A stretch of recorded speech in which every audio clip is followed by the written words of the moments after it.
A cura em nome de Jesus, de T.L. Osborne. Capítulo 1. Por que mais pessoas não são curadas? De sorte que a fé é pelo ouvir, e o ouvir pela palavra de Deus. Romanos 10, 17. A fé nunca nasce por causa da nossa compaixão, piedade, nem por conversarmos com as pessoas sobre dores e sofrimentos, fraquezas e enfermidades. A fé é pelo ouvir, pela palavra de Deus. Romanos 10, 17. Ela nasce quando ouvimos a palavra da verdade. A pessoa precisa ouvir a verdade.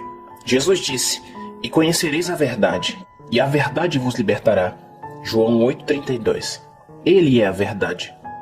Se quisermos ver as pessoas libertas da escravidão da doença, devemos ensinar-lhes a parte da palavra de Deus que as livra das doenças. A verdade é: Cristo quer curar todos, senão ele não teria levado as pisaduras pelas quais fomos sarados. Isaías 53:5 e 1 Pedro 2:24. Então alguém pode perguntar: por que mais pessoas não são curadas? Por que a verdade não é ensinada nem pregada? Vamos parar de ficar ao lado do leito de doentes, apiedando-nos de seus sofrimentos e dando a entender que deve ser a vontade de Deus levá-los, ou que deve ser para ensiná-los a ter paciência, ou talvez ficarem mais perto do Senhor por meio da enfermidade. Em vez disso, vamos declarar guerra contra qualquer enfermidade, exercendo nossa autoridade sobre qualquer forma de poder demoníaco, pelo nome poderoso e triunfante de Jesus Cristo, ministrando libertação aos que sofrem. Assim como a salvação, a cura divina também é para todos. Nunca duvidamos ser a vontade de Deus salvar, mesmo os mais vis e indignos. Por que temos essa certeza? Porque nos foi ensinada a verdade a este respeito. Fomos instruídos desde a infância de que salvação é para todos aqueles que creem, porque Deus amou o mundo de tal maneira que deu seu Filho unigênito para que todo aquele que nele crê não pereça, mas tenha vida eterna. João 3,16. Se houvessem aprendido acerca da cura para o corpo tão positivamente como foram ensinados quanto à salvação da alma, as pessoas acreditariam na cura como creem na salvação. Se Deus operava milagres e curava nos tempos passados, mas não quer fazer o mesmo hoje, entende-se que ele é um Deus que era e não que é. Contudo, a Bíblia diz que ele é o grande eu sou. Eu sou o Senhor que te sara. Êxodo 15:26. Agora mesmo Deus está dizendo: eu sou o Senhor que te sara. Amanhã ele dirá a mesma coisa e curará os enfermos que olharem para ele, porque será ainda o grande eu sou.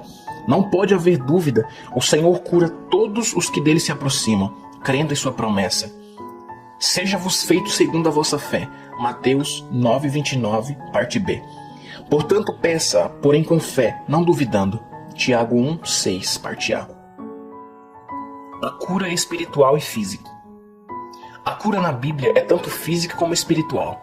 As duas maldições que Satanás tem lançado contra a humanidade são o pecado e a doença. Ambas entraram no mundo pela desobediência de Adão e Eva. As duas bênçãos redentoras que Cristo trouxe ao mundo são a salvação e a cura, libertação do pecado e da doença. Salvação e a cura do pecado e da doença são duas bênçãos que estão em uma só expiação, supridos por um só sacrifício e por um só substituto. É indiferente dizer curado ou salvo. Se dissermos curado, estaremos referindo-nos ao corpo e alma. Se dissermos salvo, também estaremos aludindo a estes termos. Depois de ouvir essa verdade, a obra não estaria completa se o homem não salvo e enfermo no corpo fosse salvo de seus pecados, mas não curado de sua enfermidade. A obra seria incompleta se um pecador fosse curado, mas permanecesse com seus pecados. A pessoa é perdoada desses males espirituais quando seu físico é salvo ou curado. Por quê? Simplesmente porque aceitou a expiação. Como essa pessoa pode aceitar apenas a metade dos benefícios depois de saber a verdade? Ela chegou a ver Jesus, o sacrifício de sangue, levando tanto seus pecados como suas enfermidades. Isso é a verdade que liberta os homens, tanto no corpo como na alma. João 8,32. Em nossas campanhas evangelísticas pelo mundo, sempre pregamos uma provisão dupla e plena. Convidamos os não salvos a aceitarem Jesus Cristo, que os cura e também os salva, e a crerem que ele sara as enfermidades ao mesmo tempo em que salva do pecado. O resultado é a libertação tanto do corpo quanto da alma. O corpo e a alma são sempre libertados ao mesmo tempo quando as pessoas creem nisso. Paulo diz: fostes comprados por bom preço. Glorificai, pois, a Deus no vosso corpo e no vosso espírito, os quais pertencem a Deus. 1 Coríntios 6:20. Ele nos manda usar tanto o corpo quanto o espírito para glorificar o Senhor. Ambos foram comprados por um bom preço. Não admira que Jesus tenha dito ao paralítico: Filho, tem bom ânimo, perdoados te são os teus pecados. Marcos 2,5 e Mateus 9,2. Quando ele se levantou, tomou sua cama e andou. Deixou seus pecados para trás com sua enfermidade. Foi por essa razão que Jesus perguntou: qual é mais fácil, dizer ao paralítico: estão perdoados os teus pecados, ou dizer-lhe: levanta-te, toma o teu leito e anda? Marcos 2,9. Se Jesus tivesse dito àquele homem que seus pecados haviam sido perdoados, sua enfermidade também teria de sair, pois o remédio para ambos foi providenciado na mesma expiação. Isaías declarou: ele foi ferido pelas nossas transgressões, e pelas suas pisaduras fomos sarados. Isaías 53,5. Se Jesus tivesse ordenado àquele homem que se levantasse e andasse, então seus pecados também teriam de deixá-lo. Sempre devemos ver uma plena libertação em Jesus Cristo. A palavra grega, traduzida por salvo, em Romanos 10,9, será salvo, é a mesma palavra usada por Marcos quando escreveu: e todos os enfermos que lhe tocavam saravam. Marcos 6,56. Ambas as palavras salvo e saravam foram traduzidas da palavra grega sozo. Vamos aprender o que essas palavras significam no texto original. Cada um dos vocábulos encontrados na seguinte passagem das Escrituras são traduzidos do mesmo verbo grego sozo. Sare, Marcos 5,23. Salvo, Marcos 16,16. Salvo, Lucas 8,36. Salvo, Atos 2,31. Curado, Atos 14,9. Salvos, Efésios 2,8. Salvou, Lucas 18,42. Salvará, Tiago 5,15. Salvou, Marcos 5,34. Sararei, Marcos 5,28. Salvou, Lucas 17,19. Curado, Atos 4,9. Curado, Atos 4,12. Saravam, Marcos 6,56. Não há necessidade de os cristãos estarem enfermos. Não toleramos a iniquidade em nossa vida, porque Jesus levou nossos pecados. Também não temos necessidade de tolerar a enfermidade em nosso corpo, porque Jesus levou as nossas doenças. Ele tomou sobre si as nossas enfermidades e levou as nossas doenças. Verdadeiramente Ele tomou sobre si as nossas enfermidades e as nossas dores levou sobre si. Isaías 53,4. Por este versículo sabemos que Jesus levou nossas enfermidades, de acordo com 1 Pedro 2,24, parte A. Levando Ele mesmo em seu corpo os nossos pecados sobre o madeiro, sabemos que Jesus levou nossos pecados. Se Ele os levou, não precisamos carregá-los. Se houvesse necessidade de suportá-los, Jesus não precisaria ter os levado. Se de fato necessitamos levar nossas transgressões, então Jesus as teria levado em vão. O Evangelho mostra claramente que Jesus Cristo levou os nossos pecados e, portanto, somos redimidos deles. Assim, jamais necessitamos levá-los. Entretanto, os cristãos têm sido guiados a crer que, apesar de redimidos de seus pecados, devem continuar a sofrer suas enfermidades, porque pode ser que não seja a vontade de Deus curá-los. Eles sabem que Ele curava outros, mas talvez tenha sido apenas os mais felizados, aos quais Ele queria conceder sua misericórdia. Se fosse a vontade de Deus curá-los, eles sabem que Ele poderia fazê-lo, mas sem a certeza de sua vontade ficam pacientes e continuam a carregar a cruz de seu sofrimento físico. A doença destrói o mesmo corpo que foi comprado por bom preço, o preço do corpo do Filho de Deus. Isto não é razoável.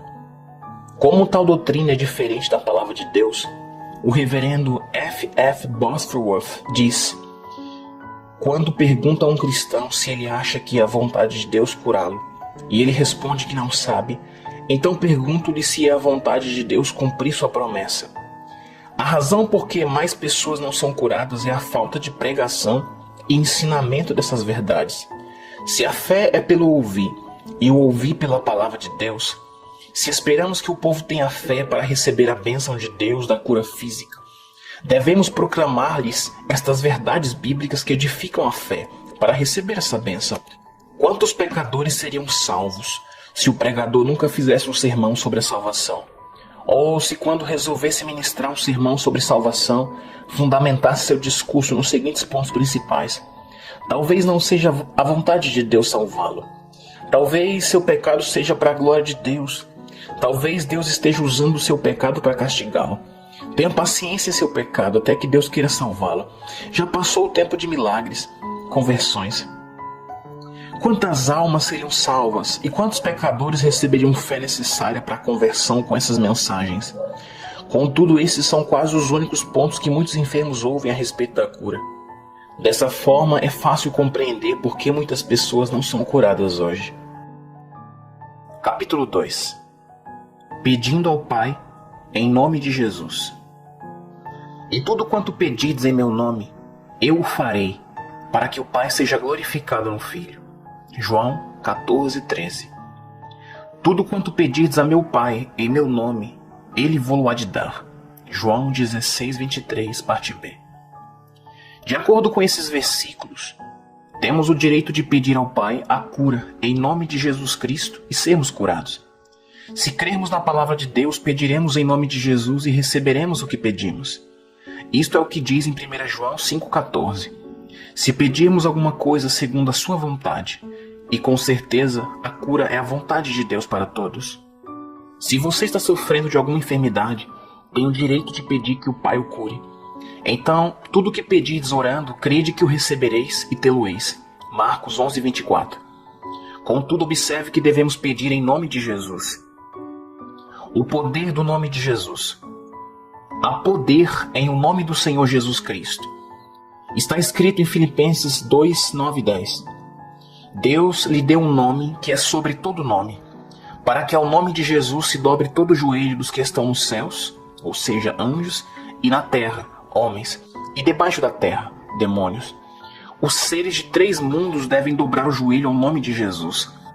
Esse nome exerce controle absoluto sobre Satanás e todo o seu reino.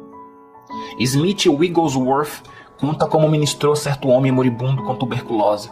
Disse que em pé, ao lado do leito, não fazia coisa alguma a não ser repetir o nome de Jesus seguidamente.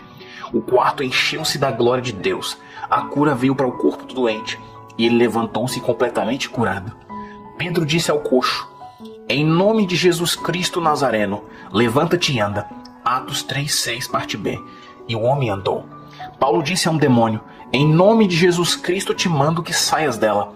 Atos 16:18. E a mulher insana foi perfeitamente restaurada. Jesus nos deixou seu nome. Esse nome habita conosco. Temos o direito de usá-lo.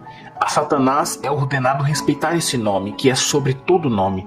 E todo o seu reino tem de obedecer a nossas ordens, quando dadas em nome de Jesus Cristo. Leia Lucas 10:17. Lembre-se de que foi Jesus que venceu o pecado, Satanás, a doença, a morte, o inferno e o túmulo. E nós temos o direito legal de utilizar o seu nome.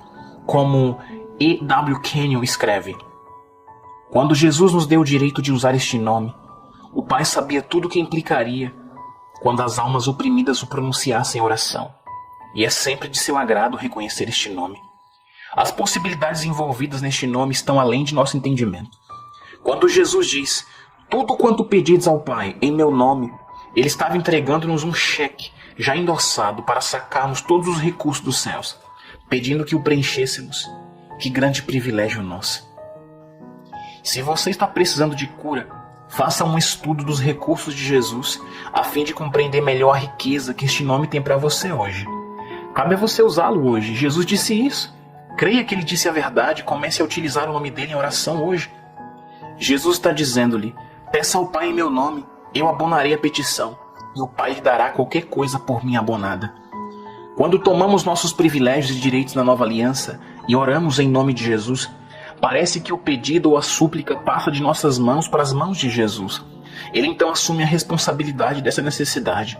E sabemos que ele disse: Pai, graças te dou por me haveres ouvido. Eu bem sei que sempre me ouves. João 11, 41, 42a. Em outras palavras, sabemos que o Pai sempre ouve Jesus. E quando orarmos em nome de Jesus, será como se Ele próprio estivesse orando. Ele ocupa o nosso lugar. O Pai nos dá a resposta e nós nos regozijamos.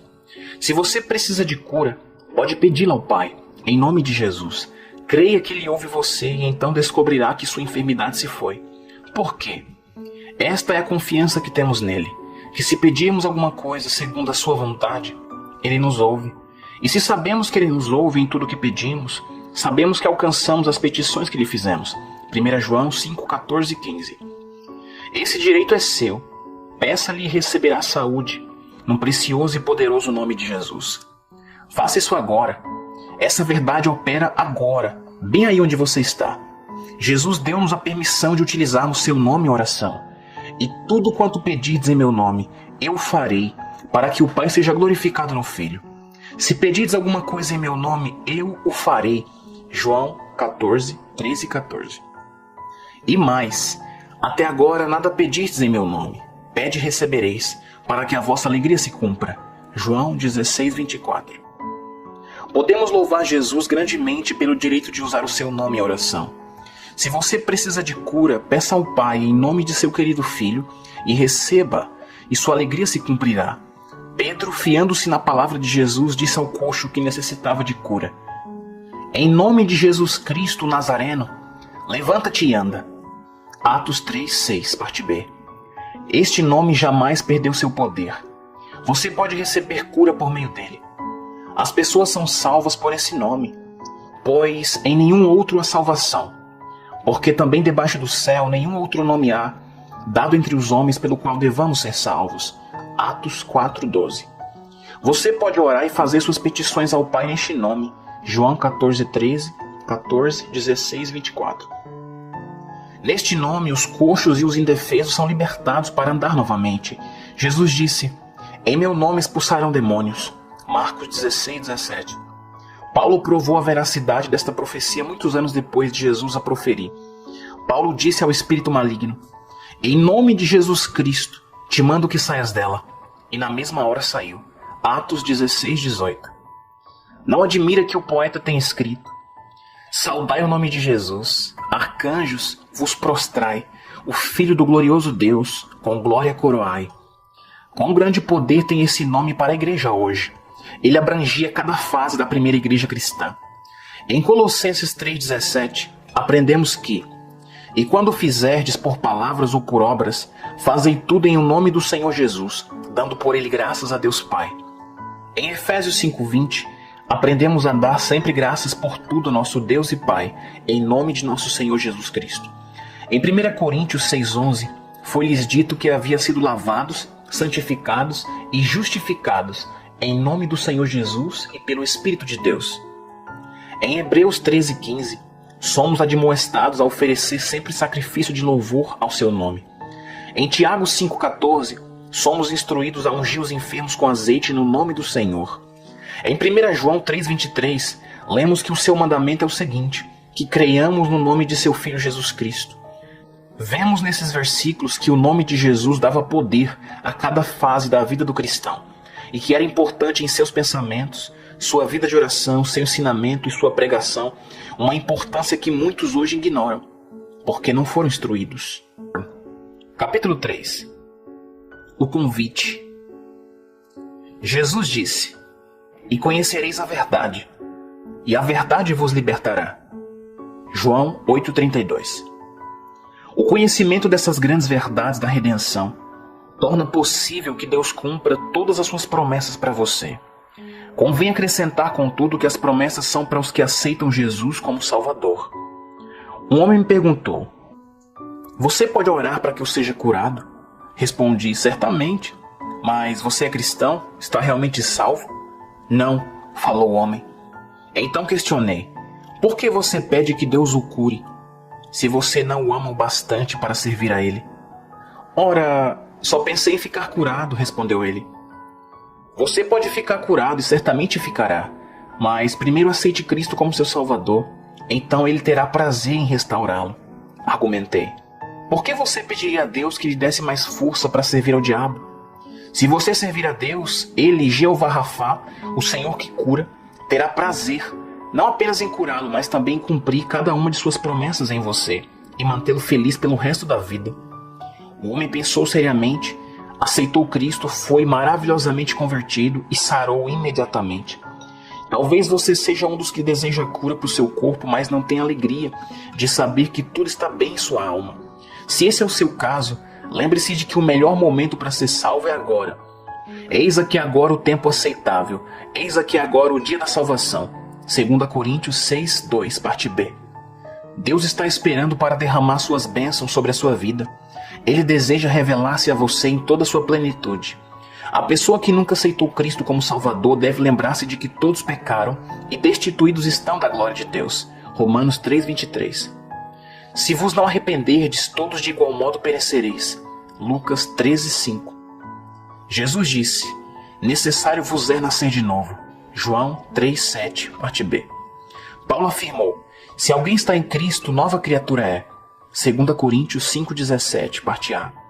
Toda pessoa pode e deve saber que está salva. A Bíblia diz: sabemos que passamos da morte para a vida. 1 João 3,14, parte A. Há muitas coisas que nunca saberemos, mas graças a Deus podemos saber que passamos da morte para a vida. No momento em que você definir suas ações e seguir o padrão bíblico, terá conhecimento disso. E que bênção é saber que tudo vai bem com a sua alma. Alguns podem perguntar: como posso saber que estou salvo? Como ter certeza de que meus pecados foram perdoados? O carcereiro de Filipos perguntou: senhores, o que é necessário que eu faça para me salvar? E eles disseram, Paulo e Silas: crê no Senhor Jesus Cristo e serás salvo, tu e a tua casa. Atos 16, 30-31. Jesus disse: quem crer e for batizado será salvo. Marcos 16, 16, parte A. Paulo declarou: se com a tua boca confessares ao Senhor Jesus e em teu coração creres que Deus o ressuscitou dos mortos, serás salvo. Romanos 10, 9. Pedro disse: e acontecerá que todo aquele que invocar o nome do Senhor será salvo. Atos 2, 21. Todos esses versículos têm uma promessa definida: você será salvo. Se você atender definitivamente ao que eles exigem, será salvo. A oração da cura. Agora que você aceitou Cristo como Salvador, você é um filho de Deus e tem o direito ao cumprimento de toda e qualquer promessa que Deus fez à sua família. Se você precisa de cura, ore agora e seja curado da mesma maneira que foi salvo. Cristo levou suas enfermidades e pelas pisaduras dele você foi sarado. Aquele que perdoou todas as suas iniquidades também curou todas as suas enfermidades. Jesus disse: e estes sinais seguirão os que crerem. Em meu nome expulsarão demônios, imporão as mãos sobre os enfermos e os curarão. Marcos 16, 17, 18. Como filho de Deus, se você precisa de cura, use seus direitos em oração. Desta forma será libertado e curado onde estiver. Agora que você está terminando a leitura deste volume e tomou conhecimento de seus direitos em Cristo como cristão, concretize a sua fé. Repreenda o inimigo que tem interferido em sua saúde e seja abençoado conforme a promessa. É Ele que sara todas as tuas enfermidades. Salmos 103, 3, parte B. Se você está doente ou incapacitado de alguma forma e crê na mensagem de libertação que apresentamos neste livro, se está pronto para concretizar a palavra colocando sua fé em ação, ore assim: Pai Celestial, graças te dou porque me revelaste a verdade. Graças te dou porque Cristo me redimiu das minhas doenças, fazendo-se enfermo em meu lugar. Graças te dou porque pelas suas pisaduras fui sarado. Estou muito grato porque não preciso levar minhas enfermidades, como também não preciso levar meus pecados, porque tu me revelaste Cristo, meu eterno substituto, que em meu lugar levou minhas enfermidades e meus pecados. Estou muito contente por conhecer a verdade, que Satanás é o responsável pelas minhas enfermidades, e eu tenho direito e autoridade legais sobre todos os demônios. Agora, Pai, eu venho conforme a tua palavra, esperando que tu guardes a tua palavra e cumpras a tua promessa. Eu sou o Senhor que te sara. Eu repreendo o inimigo que tem causado meu sofrimento. Em nome de Jesus Cristo, ordeno que a causa de minha doença saia e que todo sintoma seja destruído pelo poder do meu Senhor, que está presente agora. Pai, graças te dou porque tu ouvistes minha oração e me respondeste agora. Reivindica a promessa de cura para o meu corpo pela fé em tua palavra. E te agradeço porque a fonte da minha enfermidade foi destruída. E conforme a promessa de Jesus, eu sarei. Em nome de Jesus Cristo. Amém. Visto que você já orou e repreendeu a origem da sua enfermidade, já reconheceu pela fé na palavra de Deus que Ele respondeu sua oração, retenha firme a confissão da esperança, porque fiel é o que prometeu. Hebreus 10, 23. Não deixe o diabo ouvir de seus lábios coisa alguma, a não ser a confissão da palavra de Deus. Não se permita pensar em nada contrário ao que Deus prometeu em sua palavra. Tudo que não seja ficará curado é mentira do diabo. Trate-a como mentira e fique firme na palavra de Deus. O Senhor a cumprirá em sua vida. Faça como Abraão, fique firme na fé, olhando para a promessa.